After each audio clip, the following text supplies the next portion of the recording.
Welcome, Milo. Ayan, rolling na ang ating update tayo sa update tayo dito sa ating mini solar 30 EH 12 volt system. 12 volt system ni Eric Kids. Ano ba nga ba itong mga pinagagawa natin dito? Yan, isa-isa natin start tayo dito sa ating baterya. Ang ating baterya na itong ating baterya na 30 EH 30 ampere hour, 12 volts, 12.8 volts. Ang maximum nito ay 13.8 or 9, 14, ganun na lang i-round off natin. Ayan, itong 13 ay baterya natin. Siyempre itong mahalaga baterya kasi mag-off grid tayo. Dito naman sa baba, mayroon tayong solar control charger. Dito sa kabila naman, dito muna tayo sa baba. Ayan, mayroon tayong ayan, mga pinaglalagay ko, protection natin. Ang ating circuit breaker, ito ang ating circuit breaker na 20 ampere DC 20 ampere. At ang ating inverter ay back converter at saka ang ating LBD. Ang ating LBD dito sa may tabi ng ating ganyan, itabi ng ating ito ang ating LBD, low voltage disconnection or low voltage detector. Dito naman, ito ang kanyang kapartner, ang ating relay, switch relay. At ito naman ang ating black terminal, ay parang junction box siya. Pero naka-ilag siya, ilag type. Dito naman tayo, meron tayo ditong back converter na ginamitan natin. Kasi ito unahin natin dito sa ating ECC. Gumamit tayo ng ECC para sa ating andali, susum ko muna. Andali pala, ba't ang laki-laki nito? Ayan, kasi gumamit tayo ng ito. Meron tayong wire dito. Itong ating block na. Unahan natin dito. Itong ating baterya ay 20 amperes. Ginamit tayo ng 20 amperes. Papunta sa solar controller ng ating SCC. Dito ating baterya. Gumamit tayo ng wire na number 4, number 12 na kulay blue. Ginamitan natin positive. At saka number 14 na negative. Mas maliit itong negative natin. Malaki yung positive. At saka ito yung papunta sa baterya. Ito naman po kulay puti.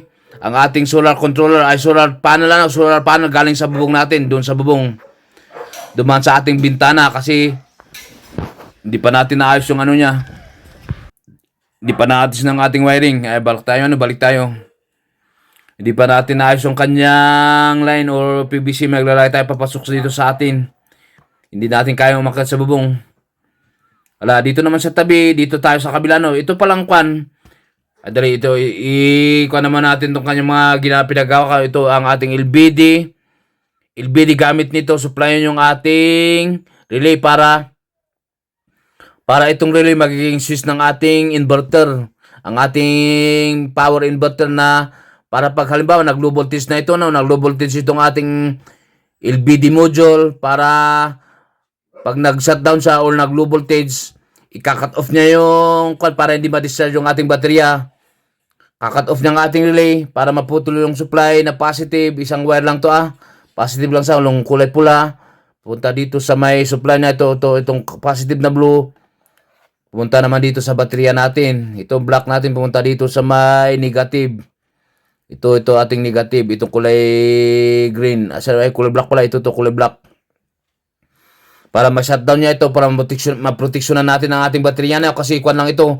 Hindi natin pwedeng i-dip, may tinatawag na DOD o dip of discharge. Hindi natin siya pwedeng sairin yung kanyang laman. Kaya nilagyan natin ng ganito, low voltage disconnection. Ito naman ang ating inverter. Ito yung galing sa 12 volts, papunta dito sa inverter.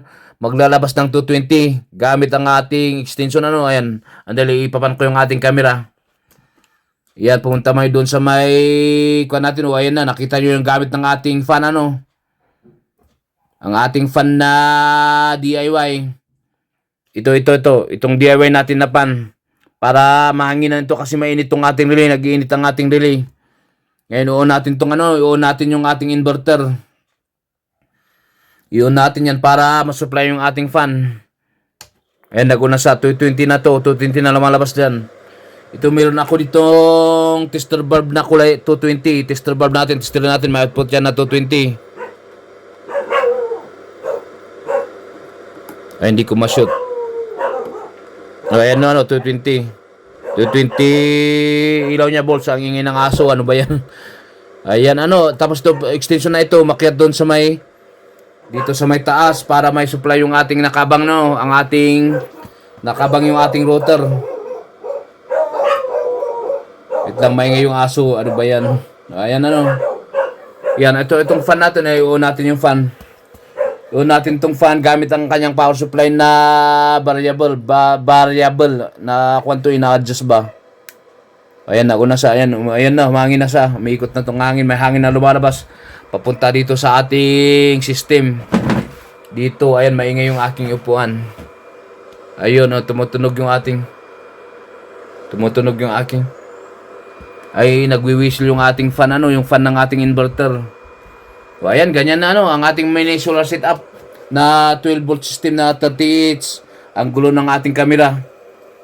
Natutumba, hindi nakikinabang, ay nakikisama ang aking. O ayan, nabigyan ko ito pala. Baka may magtanong, itong ginamit natin, kung ano ito, anong gamit nito. Ito ay ginlagyan ko ng switch lang kasi hindi natin pwedeng nakalaging, halimbawa, hindi natin ginagamit yung ating LBD or yung ating, hindi natin ginagamit yung ating, kasi on grid naman tayo, ang aming biniko dito sa Baguio Benguet, para ito, hindi natin ginagamit. Patayin ko muna, ito, ginawan ko ng switch itong ating LBD, ang kanyang supply ang ating kanyang supply, nilagyan ko ng switch yung kanyang positive, papunta dito sa may baterya natin. Ito, nilagyan ko ng switch para halimbawa, hindi natin ginagamit ang kanyang function itong ating relay, pwede mo yung patay kasi itong display niya na nito, nagka-consume din ng power. Meron tayong tinatawag na generation loss, sa mga wire na pinagagawa natin, kagaya nito, may kina-consume din na milliwatt hour. Milliampere hour, ano ba yung sinabi ko? Milliwatt hour ampere. Kagaya nito, kaya pag pinatay mo itong switch natin, ayan, mawawala yung ating LBD. Halimbawa, hindi mo na siya gagamitin to, o pwede ka mag-direct sa 12 volts papunta sa mga supplyan mo o mga load. Kaya nilagyan ko ng switch. Ayan, ito naman, pag hindi ko na to ginagamit kasi konti lang naman ang nilalagay ko dito, hindi yata umabot parang 120 or 100 plus lang sa, hindi pa umabot ng 100 kasi limang bulb lang ginagamit ko, limang bulb na 9 watts, 5 times 9, 5 times 9, edi 45, tama 45 ba, or 5, 10, 15, 20, 25, 30, 45, 40, 45, o tama. Di 45 watts lang, plus ipasama mo yung mga 5 watts na cellphone, 15, meron tayong 15, edi ilan na yun, edi hindi pa abot ng, hindi pa abot ng, ayan, ito, malaga dito, ang ating circuit breaker. Para maproteksyonan natin ang ating system para iwas sunog, kasi nakalagay lang to, nakapatong. Kung mapapansin nyo pala, nakalagay lang dito sa table kasi hindi ko pwedeng hindi ko kayang i-mounting sa wall. Pag i-mounting ko kasi sa wall, hindi ko sa mahawakan. Isa lang yung ginagamit ni Erikis na kamay, Ayan. Siya nga pala, wala pala tayong wala pala akong kung nakikita nyo, naka-kwan lang ito, naka-splice. Ang ating galing sa solar controller. Naka-splice yung kanyang terminal kasi hindi pa dumating yung aking in-order na ring lag na yung nilalagay sa battery terminal. O hanggang dyan na lang kung nagkaroon ka ng idea para sa ating kasi malaga to sa sa mga kagaya ni Erikis na timbay, ang kanyang internet kasi nakatipindi ay kanyang live stream, nakadepende sa dito yung kanyang router.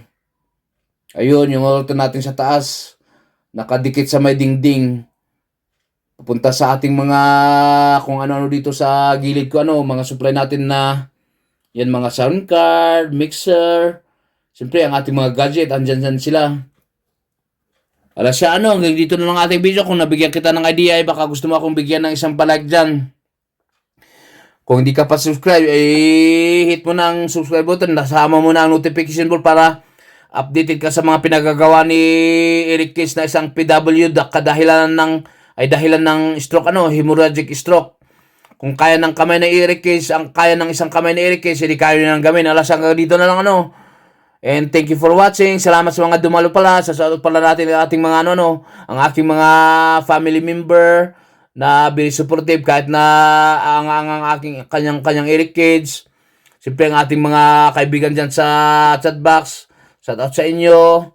And siyempre ang aking lahat ng aking mga channel member bye bye and thanks for watching. Peace out.